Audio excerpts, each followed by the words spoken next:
Welcome everyone. I'm Paige. I lead the community at the Nature Tech Collective, and what we are is a global community of innovators.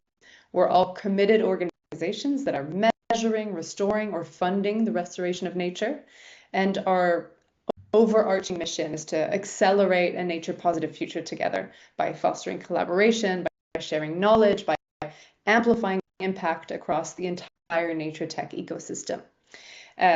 Today's conversation epitomizes this collaborative spirit because we explore how cutting-edge technology and strategic partnerships can help us really better understand and protect biodiversity. Biodiversity data sits at the heart of really effective restoration. But the reality is quite challenging. Biodiversity information is really often fragmented across a lot of disparate data sources. It's locked behind complex technical barriers, limited by language or geographic silos, and David's going to talk so much more about this. But essentially accurate, reliable, and accessible biodiversity data is really critical, not only for scientists and conservationists, but also for businesses, for urban planners, for governments, for financiers who are increasingly held accountable for nature-positive outcomes. So we're at a bit of a standstill with this whole situation, and a lot of the solutions in the Nature Tech Collective are here to release that. And so that's why also we're in conversation today with David Jewell, founder of Illuminum and the platform Gaia.eco that we're going to be talking about today. And it's going to make it clear how transformative the right technology platform can be in kind of bridging these gaps in aggregating biodiversity data from across the globe. And I'm not going to say too much because, again, David's going to talk a lot about it. And we've also got Luke Emblem from Verdant in Canada, who brings expertise in bioacoustic monitoring. And together they're going to share a super powerful example about how they've collaborated to unlock new value.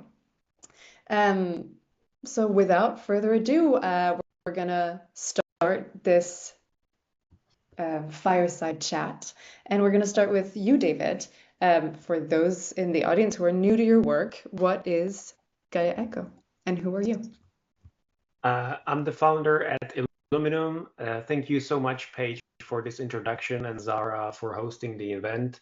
I'm the creator of Gaia. Gaia is basically Google Maps for all life on Earth. It's a browser of biodiversity data of two modalities. It's an e-shop for data, and I hope it's a lot of fun as well. Amazing. Question, Paige. What's your favorite penguin? Right, I was going to say, I think you're going to show us your platform. And if I knew different types of penguins, I would say it, but all that's coming to mind is the emperor penguin. Or I don't know if you saw the one where David Cumberbatch couldn't pronounce the word. There we go. Is that your buddy? That seems like it is. Yeah, I remember watching the documentary about 20 years ago about that family. We'll look at a lot of penguins and a lot of plants and a lot of butterflies, but let's not disrupt your agenda. Well, tell us, why did you create this? I was, when we talked together, you talked a lot about the challenges in biodiversity data and how sparse and disaggregated it is. What are you doing specifically? Sure. Why? I saw a market opportunity. I saw the need to showcase environmental protection on real data, and I just saw the possibility to create something beautiful and new. I'm a data scientist. I love to work with data, and I've worked with climate for 8 years. And that's abstract to all senses, but biodiversity offers you the possibility to connect with nature. We do empathize with apes strongly, with fungi less, but we empathize with most organisms. And I think it creates narrative for environmental protection. Absolutely. Really powerful vision. And so what specific problem in the world of biodiversity data are you most passionate about solving? So let me speak about the multiple modalities of data and what that is, and why did I started with that. So here I'm in Florida right now, and I looked at monarch butterfly, and that's the yellow dots, right? And there are blue dots, and that's the plants it pollinates. And you might wonder, why am I doing that? Everything in nature is interconnected. So basically, we are showing relationships among species uh, of the monarch butterfly through the pollination relationship to all the plants it pollinates, like butterfly, weed, and other weeds. And so this is one modality of data which Gaia shows you. It's the relationships, and it's accessible right here. There are 40 relationship types. We show only 6 or 7, not to burn your brain. And it creates better urban planning. So when you plan a road, a railroad, or a city district, you might be doing a zoning planning, and you want to make sure that you're not going to build over protected species, red listed species, and so on. But sometimes you might be building on top of the only food source, or the only symbiont, or the only pollinator of what is actually threatened. And I wanted to create a platform that through relationships will be able to do better design of our cities. Fantastic. Thank you so much. And now let's bring you in, Luke, as well, because your technology is called the BioBox. Can you tell us more about that? Yeah. Thanks for having me here. So the BioBox is, to kind of your point, as you started, nature is very hard to quantify, often because we're looking at kind of a million different metrics when we're getting onto the ground level. So the BioBox started as basically, let's take as many of those modalities, let's stick them in one device, and then we could rent them to companies to kind of make that reporting a lot simpler. And where we found a niche is helping quantify the impact of green infrastructure, especially for commercial real estate companies. So you installed a pollinator garden, you installed a green roof, you installed a green facade. Now they actually have to go back to their investors and kind of explain, this is how many birds there are, this is how much better the air quality is, this is how much more stormwater was actually soaked up. And that's what the idea behind BioBox is. We've stuck all those sensors into one device. It's off-grid, it's affordable, and it also looks good. And we've rented it to most of the biggest buildings in Canada at this point. So you're offering on-the-fly follow-up of biodiversity from hearing and smelling as well, or just hearing? Hearing and sensing, I guess. So looking at the soil, understanding how water travels through the soil, how much better that is in, say, a pollinator garden than it is in turf grass. You usually absorb about 9 times more water. But now investors are starting to ask for proof. And the only way to get that proof, as we've found, is kind of to have that ground source of truth. So we're here to kind of complement existing geospatial providers, other people in the space like David, just giving them that continuous ground source of truth. So you're going beyond kind of the estimation, and you're just able to say, actually, this is how many birds were here yesterday, and last year there were only X amount of birds because we installed a pollinator garden. There's a lot more buds around, and now we have more birds. And can you hear birds in general, or can you hear specific species of birds? So the way that the automation works is you have to feed it a list of what's likely going to be there before you go in. So you can't just kind of go in and be like, find birds, and then explain what they are to me. So funny story about that. We work with some households. These people own nonprofits in the nature tech space. And one of them had a budgie that he kept in his backyard. And we didn't have budgie in the list of birds that we expected to show up in San Francisco because it's not native to there. So we were looking at our data, and parakeet kept coming up. And we're like, oh, that's kind of weird. There shouldn't be any of those sitting in the middle of San Francisco. And then a couple Google searches later, we realized what was happening. But kind of goes to show the limits of what happens when you kind of put this technology out into the wild without any good guardrails, which is something we're learning how to do slowly with partners like David and others. Yeah, so that was the reason why you looked at Gaia, right? You wanted to know what species of birds could be possibly inside so that you would know how to improve your own tech. Yeah. So that was the issue. It's easy to collect a lot of data, ground truth. Like if you record a month at a site, you get something like, if you split it into 5-second chunks, which we do, you could get like 15,000 data pieces to kind of collect over a month, and you're able to do that pretty cheap now. So issue isn't kind of throughput of data anymore. Now it's analyzing the data and actually making sense of it. Mm. So things that we were also looking at, which we found really interesting, was understanding kind of the food chain hierarchy. So what eats what? If we see this species of bird on site, what does that say about the insects that might be on site as well? And being able to crawl through all of those academic journals on the platform was something great that we were able to share with clients at the same time. Great. I had no idea you did that. So you actually work with the relationships in Gaia. We're trying to, but amongst many other priorities. I have to improve UX. I hear you. But yeah, that's great. Can you hear nuances like health of an individual, or whether that individual is doing well psychologically? Can we hear nuances like that on the sound data for birds? Maybe it was someone else's platform, but I wouldn't go as far to say as we could promise anything like that yet. We've looked at that. There's some cool research about they looked at sparrows in Flint, Michigan, which had a lead crisis, and a lot of the same kind of neurological delays that you see in children that are exposed to too much lead show up in small birds. And that would be really cool to look at in the future. At the moment, we're really focused on just species identification on site, and that kind of feeds into platforms like yours, but that seems to be the limit of what most of our clients are asking us for at the moment. Gotcha.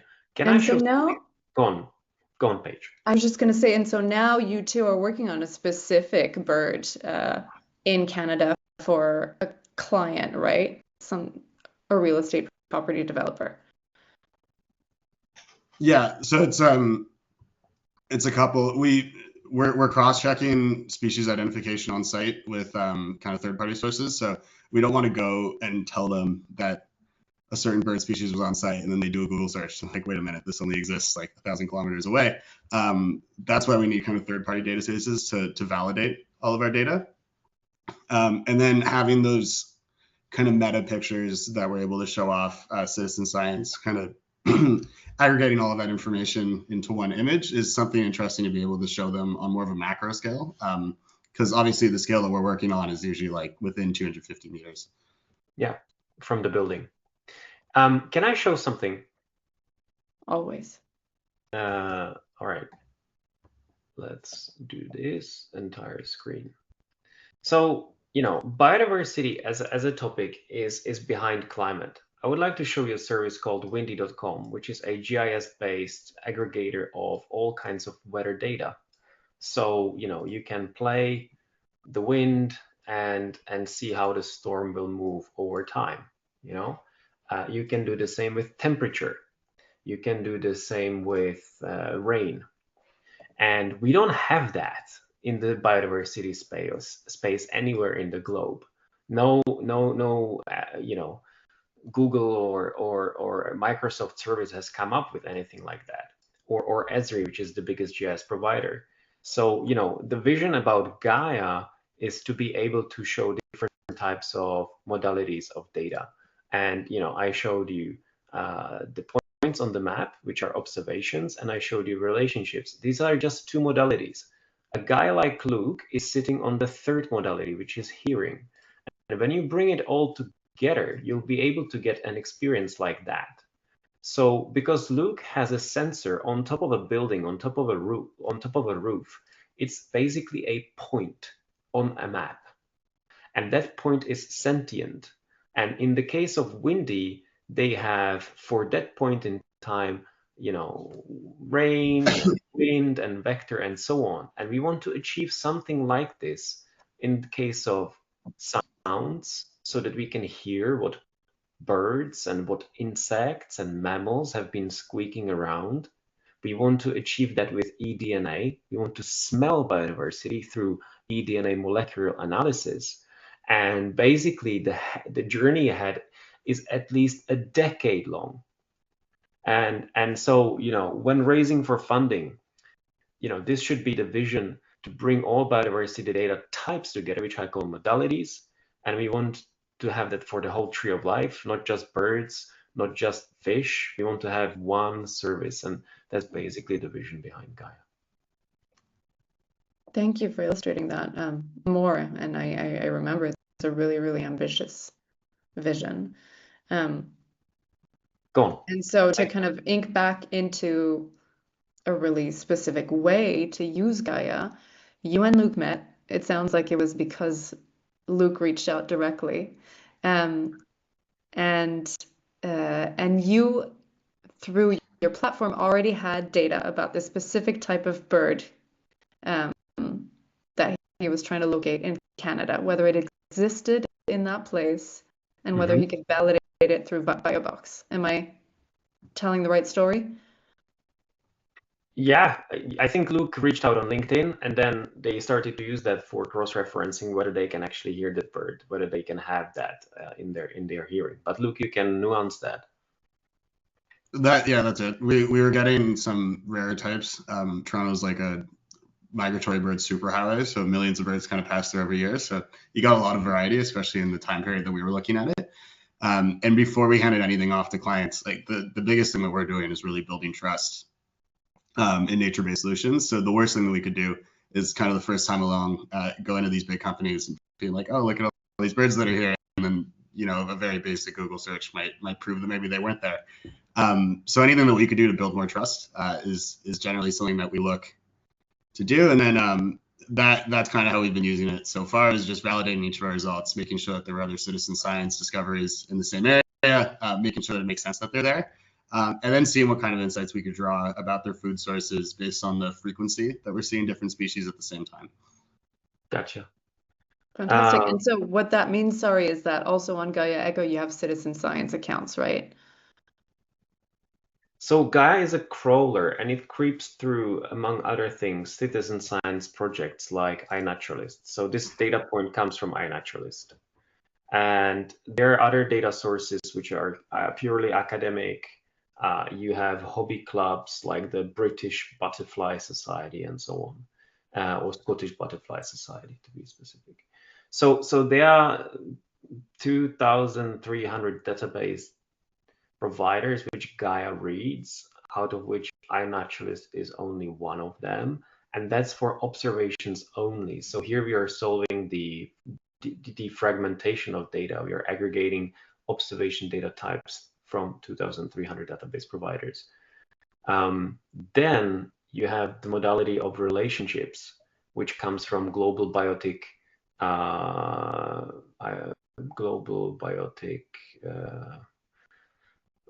identification database. I forgot the name of it. It's called Globi in short. That's a crawler for academic papers.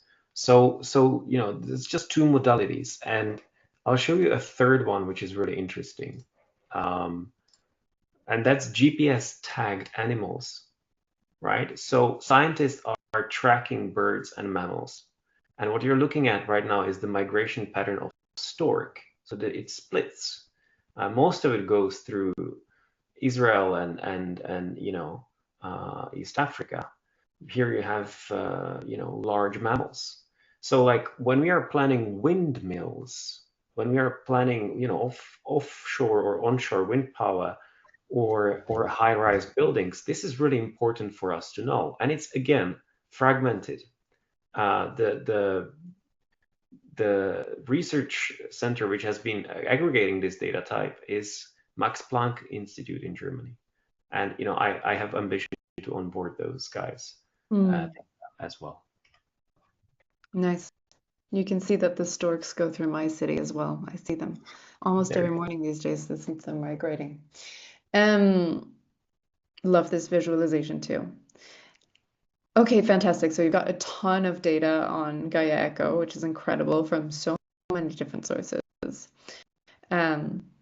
Luke, you're using it to make sure that these species are there. Why is this a real estate developer interested in that information? Yeah, we work with landscapers across North America. So data centers, commercial real estate. So it's interesting when you start a company, you have an idea of like who's interested in what you're going to sell, and then it might turn out that a completely different player in the ecosystem is actually the one that derives most of the value. In this case, they're just trying to prove that their work works. So like word for word, what I heard from my largest client is many of the proof points around kind of nature-based solutions are relatively unproven. And what that means for her client, the end commercial real estate client, is when they go out and they want to get these green building credits at the end of the day, things like LEED, GRES, BREEAM, that asks for a lot of quantifiable proof. It used to be okay to just get an ecologist to sign off on it every couple of years, but all of these things are increasingly moving towards continuous validated proof, which necessitates something like us, so some kind of continued telemetry. That's how we've gone in. So they were installing 150 pollinator gardens across Canada for this large commercial real estate client. They just wanted to prove that bees were visiting is the long and short of it. And then we went a few steps forward, offered some resilience planning as well. But the long and short of it is really just kind of building trust in these solutions, because it is new to them and it's not inexpensive. So being able to prove that it actually works to investors, to clients, is great. And then on the back end, something that's a little more fun is we're sharing a lot of these sound recordings with tenants. So they're able to walk in, there's like QR scannable codes, and they're able to listen to different animals that pass by. We're speaking to nonprofits like the Toronto Zoo about scaling that actually worldwide. So having a BioBox on the Serengeti, transmitting all of the information over to like a suburbanite in Toronto, for example. So a couple of different things to pull out there, but the long and short of it is really just truth building and trust building, which I think I'll say 100 times, but that to me is the greatest barrier to kind of advancing these things further than they already are. Can I comment on one thing you said, Luke? Yeah, we have the certification of buildings, BREEAM, LEED, or local national standards. So in BREEAM, for example, 9% of all the points which you can earn is for carbon optimization or carbon accounting. But in case of biodiversity and greenery, it's 11%. So BREEAM rewards greener buildings more than climate optimized buildings. So for projects which are going for outstanding or platinum level of the standards, biodiversity might be the thing where you actually can get extra data. And on this call, I would like to thank one guy. His name is Matthew Gentry. He is based in Stockholm. He's rooting for R&D money, and Matthew has come up with, validation from European Union. We will do one project in Finland where we will install green green facades with data coming from Gaia. So we'll be using this data to see how birds and insects are struggling due to environmental pressures. We will install greenery to counterbalance that pressure and harmonize that facade with the rest of the environment. So if Matthew is listening, here's a shout out to you. And it's a use case which will be validated by EU. And I would like you to extend your imagination. A couple of years back, we had EU subsidies for optimization of energy leakage of buildings. It might not be such a science fiction that we might get subsidies for green rooftops and facades. And it's great because A, you feel great in a greener city rather than gray city. B, it creates these ecological values. C, you have BREEAM LEED point generation. D, the business for the building owner is you increase the valuation of the portfolio. And I think the valuation of the portfolio, the upscale of it, might be what will actually drive economically this activity, even without subsidies. Love it. I definitely dream to live in a city with much more of those green buildings, though I hear they're quite hard to maintain. And just a curiosity, what's so special about this finch? Finch. I know it's a species of a bird. What about it? Well, I mean, you're showing a goal right now, but originally you were trying to measure the presence of a finch, right? Yeah, there was a use case. You can measure any type of bird species. If you know a bird species or class or genre, you just type it in Gaia. You can, for example, specify your search as birds of prey, and then you're going for the raptors. So finch is one of the birds which we can measure. Amazing. What about in terms of integrating your two platforms or working together in partnership? Are there any tricky moments, any challenges that you had to iron out? Well, I mean, we're not that far yet. So I think you know, in case of windy, where the topic of weather forecasting has been a topic for 100 years, if not even longer, since mid 1800s. So you know, biodiversity is lacking a century. So we are in a phase where we have fractured solutions, and so you know, partners have to find each other to complement each other. Um, I think I would like to have an API directly from Luke's platform, so you know, we get these points on a map for every building which they have, and then the user can click on a point on a building and hear biodiversity. There are other providers which are having eDNA sensors. Again, the same thing, but in that case, we'll be smelling biodiversity. The dream would be to have BioBox, which will have integrated both eDNA and hearing. But you know, for that we need governmental funding to push the hardware development, and or a really brave developer that will say, yeah, let's do this. So I think the space is underfunded, and you know, we're trying to wrap around our heads around the science of it all as well, not only Mm, from a logical standpoint, but also from IT as well. Yeah, I'd yeah. just say the biggest issue is just analyzing all of the data. So like we've generated an enormous amount of bioacoustic data, and then the issue there is if you just take it, export as CSV, and then kind of do an analysis and send it to the client, the reality is a lot of that stuff is probably not great. So something that says is a finch might be a car. Things like that. So this AI is all new and it's all developing. It's developing fast, but it's not perfect. So being able to find more scalable methods to validate that data is something that we're interested in, and that's kind of how this started. Just being able to quickly go back, reference something, instead of kind of manually making sure that each of these animals that we're seeing are actually there. hmm And that might be something that some of the people in this call and this audience might be able to, you know, help you with. Who knows? Um, all right. Well, thank you both so much. I think I'm really happy with the time we're at because, as I said to you and potentially not everyone in this call, I'd love to have breakout rooms today. Mhm. So what I'm going to prompt you is there anything else that you'd like to share before we break to Q&A? Yeah, I would like to. Just a quick second. I would like to show you how Gaia works in terms of licenses, or how do you get in. You go either to illuminum.se or Gaia.eco, and you click on the ape and you jump into the map if you have already logged yourself in. If not, you create an account. It takes a minute. It's for free. And here we have licenses. So it costs nothing for 10 searches a week. If you have a greater demand for searches, you buy yourself a day ticket or a week ticket. And if you need to download data for your report or your GIS software or Power BI or whatever software you're using, you need to have the Pro subscription. So this is how we have set it up. Lovely.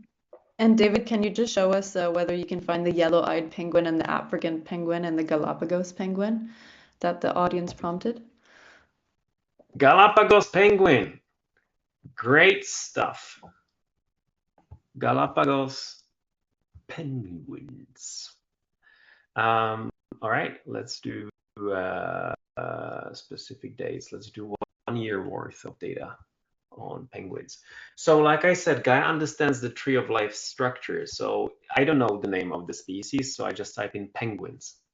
And then you're going to the Galapagos. Yeah, I go to Galapagos. You don't have to think about the locality. Wherever you zoom in, that's your search area. If you have a really strange profile, like you just want to search for the Andes, you just draw the Andes like that, right? So then Mhm. next search will be there. But let's explore the penguins. And there we have the Galapagos penguin, which is so wicked that there is a penguin in Galapagos. Um, So Gaia basically does aggregation of data on multiple levels. Without Gaia, you would see only the Latin name. We have an AI technology that translates the Latin name to colloquial names. And then we have another technology that gets you the images. So these images come from all different sources on the internet. They do not come with the data point. And we obviously want to have images for interactivity because otherwise the app would be totally fucking boring. And now you can also export the data as well in the, what's going on here, in the data menu. So it's an eShop. Whatever you search, you can download if you have the license. Any more questions? Not from me, no. Let's open it back up to everyone else so they can interact with both of you. Let's see. If you don't mind removing the screen shares, at least for 1 second, so that we can see everyone. Perfect. I'm personally going to go back to the gallery of faces view. Excellent. Hey everyone, thank you for listening. Yeah, opening up for questions. I think you can unmute yourself and raise your hand if there's anything you want to ask. I'm already seeing one from Andrea. Maybe you want to ask it out loud. It's coming. Just my question is about the cost of a license, because they mentioned that there will be a cost. We are an environmental protection company from Italy, so I will be very interested to use that tool. But you know, it's important also to know the costs related there. Good. Buongiorno. We have Italian support. The cost of the license is the same for everybody in the B2B space and governmental space, and that's 3,000 euro per year and person. You can get daily ticket for 10 euro and weekly ticket for 20. Thank you so much. Great. Gunther, you're up. Hey, sorry, I almost spilled my coffee on my keyboard there. But a question, you mentioned Esri, right? And I certainly hear this a lot, and when I'm working with, like, it seems like in a particular space, professionals, Esri is always there, right? It just is the GIS platform. So curious for some of these projects that are focused on that, like what the back and forth in there is. You said, you want to draw people to your platform, or is there like desire to go back so that people might be using Esri are able to take account of these things? So just curious, yeah, it's kind of about the GIS ecosystem and like the tools that people are using and how you guys are thinking about that and approaching it. So basically that's it. Great question, and I love it, and I thank you for it. So think about this as complement to Esri. The data is fragmented, it's a mess, and it's full of crap. Gaia does centralization, enrichment, and cleaning. So you as an analyst using QGIS, Esri, or Power BI, whatever can take GIS data, just see Gaia as your data source to go to. We give you more data cleaned, and in the next year, I'll also work on AI agentic validation. Let me give you an example. In Montreal, where Luke is based, somebody reports Siberian tiger. Now that data point can exist, but is it true? So we want to have AI agentic validation that also cross-references known spread out zones and behaviors and migration patterns of those species, and then give you a percentage on whether it's probable that that observation could have been there. So biodiversity data is problematic depending on modality you work with. Luke told you his story with trying to analyze the sounds. I have spent 14,000 hours trying to make sense out of two modalities, and that's relationships and that's observations. That being said, Esri doesn't have these solutions because they haven't coded them. This is why it's not a competition, but it's just data source. And hopefully one day we'll be able to do analytics here as well. But at this point, it's just eShop for data and a bit of browsing and a bit of fun. Thank you for the question. Great. Eduardo, I think you had the next one.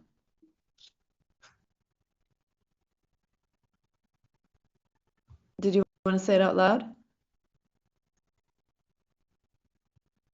Well, David, the question is, do you have an API that I can integrate my application with? My main development is in Python. I would love to say yes, but no. We have API in development, but it's not ready for production.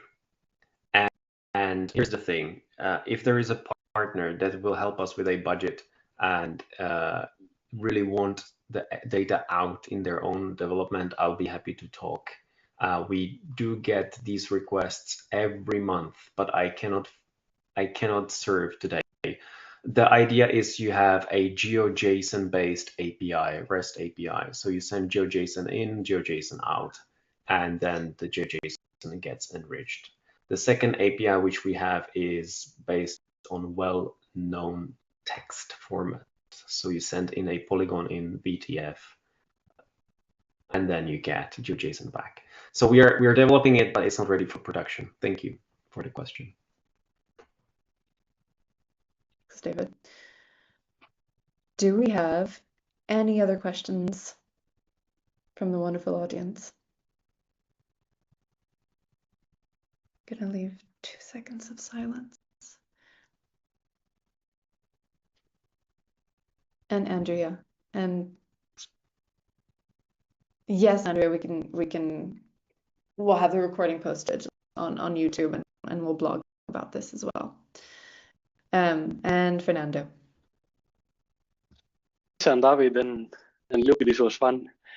I don't know if I missed it, but how on earth did you code the relationships? Like, did you do who eats who one by one, or how do you? The relationship, I get it. So I'd like to give credit to a data scientist who is very shy and very sensitive. His name is Jorit. He spent a decade trying to put Globi together. The webpage is globalbioticinteractions.org. It's his work and 10 years of research funding together with other very sensitive and very special data scientists. So it's Jorrit Pellan from Netherlands who has done that. The way it works, it's a crawler that creeps through academic papers from hundreds of journals, and it looks at the content of the paper. If in the paper the scientist, let's say a biologist, discusses how certain butterflies are pollinating certain plants, that gets identified and classified into one of the 40 relationship types. In Gaia, we have only 6 because that's the 6 that people mostly known about. But you can get, for example, a vector of. That's basically the parasite that can live in a mosquito. Very nuanced relationships. It's all in there. And if you need more specific data on relationships, just drop me an email, and you see me that my email is david@Gaia.eco. You're also both in the Slack since you're both members. Excellent. Yes. It's magic. It's amazing. But it's 20 million relationships if you think about it. Unbelievable. Yeah. Thank you. Mm-hmm. Maxwell, you're up. Next question. Thanks, guys. My question's for Luke. I'm wondering what some of the operational challenges are, the biggest ones that you've seen with deploying these devices, like if it's wind or cars or people, or what are the main ones you've identified, and what are some techniques you've used to try to reduce that, if it's like the location of where you're putting them, or if there's some post-processing steps or things like that. Yeah, I'd say all the above. Whenever you're dealing with hardware, you deal with a lot of fun problems, but I could talk about some design considerations we took on people, because we are deploying these in the middle of cities. We designed it it's very hard to break, so you need like literally a baseball bat. And then our original analysis was we were just going to kind of drop this little black box in a field, and then we found out very quickly it'll grow legs pretty quickly if you just leave it there kind of untethered. So every BioBox is a pole. You drive it 4 or 5 feet into the ground, and then you screw it into the pole. So to take it out, it would require quite a lot of effort. It's not impossible, but the person would like need a hacksaw and really want to steal an environmental monitoring device. So I haven't had any issues with that just yet. And then on the hardware, it's just about over designing everything. So this was our first season in deployment. We have about 25 kind of spread out across Canada. These are in different cities, so there's been a lot of driving as they break, which they're always going to break. Or in our immediate future, we're just going to let all of these break over the winter. It's going to go down to like -30, and then we're just going to learn a lot from it. So what parts of the technology are most kind of fragile breaks first. We have a couple ideas to harden that. We're thinking of like dipping the whole board in epoxy. I can talk about a few. Long and short of it, as I've learned from hardware engineering, it's just like anticipating everything that could go wrong, because it will go wrong, and then designing around the worst case scenario, because that seems to keep happening. I hope that's helpful.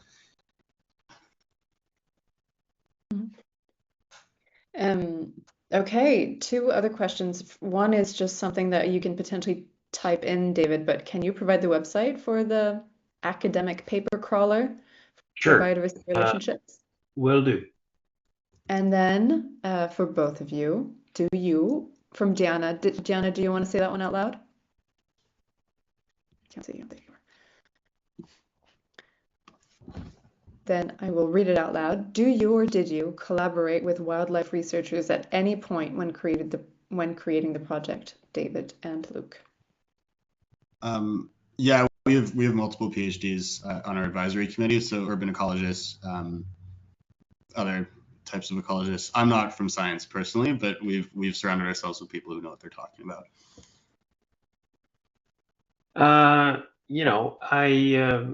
I listen to all types of stakeholders' feedback, and I even insisted to have an employee with PhD in etymology and so on.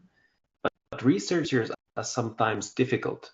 I am building a product that a 6-year-old kid on a mobile phone must be able to use, because I want that 6-year-old kid to explore nature before it goes to school. The same for pensioners. So I listen to absolutely everybody to have the broadest possible portfolio of feedback, but I will build a certain product for a certain group of people. That being said, the answer is yes, but thank God I do not listen to everybody they say. Laughter from the audience. Muted laughter. Okay, thank you so much, everyone, for your fantastic questions as always. We have 10 minutes left, which means that we can create some breakout rooms.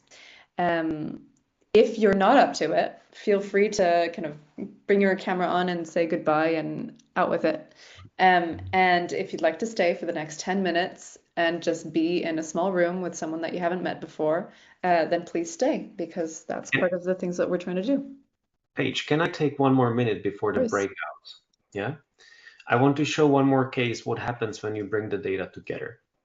I will share the link to this in the chat.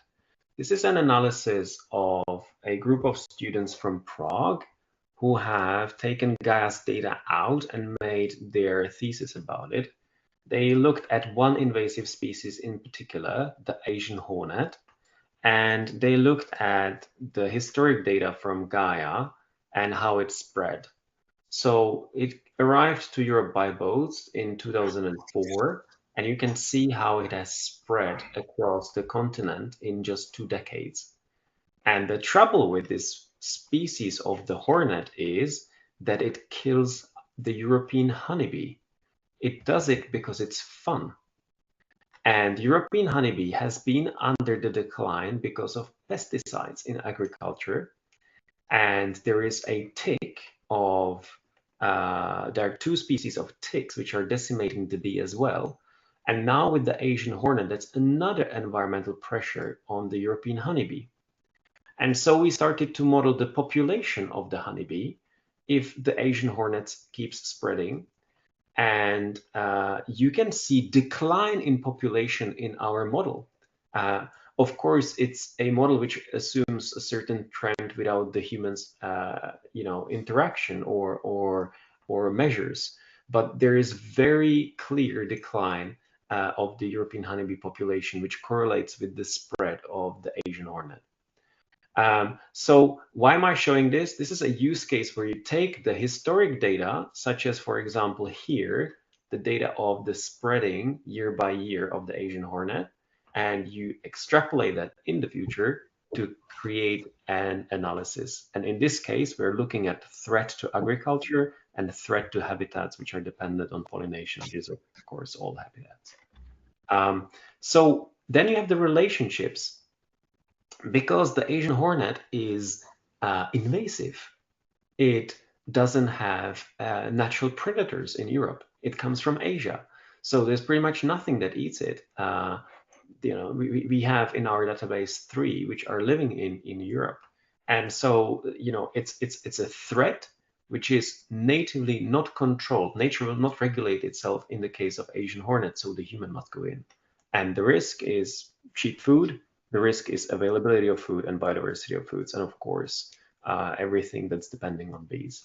So that's another use case for Gaia. It's basically extrapolation of the invasives. Love it. And at some point, you're going to have to give an actual demo for a demo day of the Nature Tech Collective, where you can go through the whole platform and show all of its possibilities. And I would be a gray old man, but how about you sign up, Gaia.eco, create an account and start browsing today. Yes, and put your contact in there, David, in case anyone's hopping off before the breakout rooms, and also that website that Alex was asking about.